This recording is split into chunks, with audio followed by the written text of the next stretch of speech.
Welcome to my little series of Bible studies on Paul's letter to the Galatians. Almost certainly the first letter he wrote, the earliest part of the New Testament to be written, probably in 49 AD, just 20 years after Jesus' crucifixion and resurrection.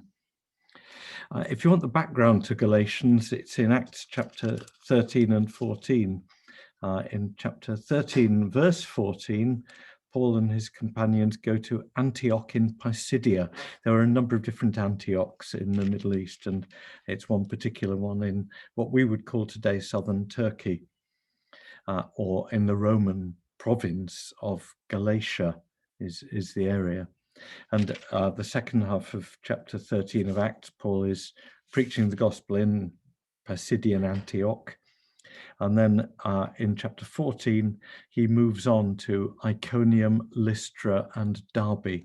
So these are four towns: Antioch, Iconium, Lystra, Derbe, in province of Galatia, what we would call southern Turkey, not far from each other.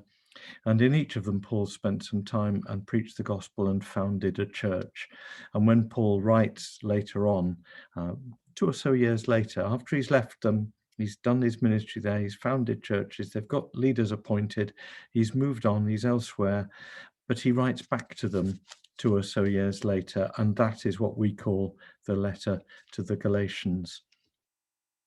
So it's a brand new church, less than 2 years old, in an area which isn't remotely Christian. And it's a very new, exciting enterprise. And within 2 years, things are beginning to go wrong. The church is losing some of the grip, and they're losing some of the huge, wonderful, glorious message of freedom that belongs to Christians. And instead, they're falling back into some of the ways of the world that trap them in what Paul calls slavery. They're becoming slaves to religious rules instead of joyful followers of Jesus.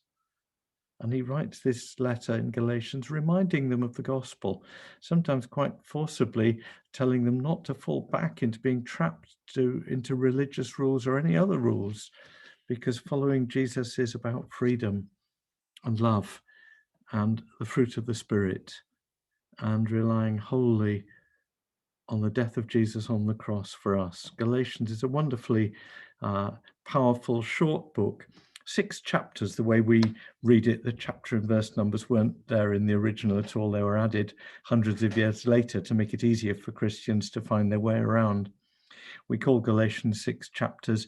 I've split it into 4 parts, and I'm doing 4 roughly half-hour talks on those parts. And I'm going to read the whole book in 4 parts as well. So there'll be 8 files you can see, audio or video versions. 4 of them me reading through Galatians, and 4 of them me doing talks on those sections of Galatians. It's an exciting, important, short letter in the New Testament. I encourage you to get stuck in. It's hugely liberating and deeply joyful. Join with me in reading and benefiting from Paul's letter to the Galatians.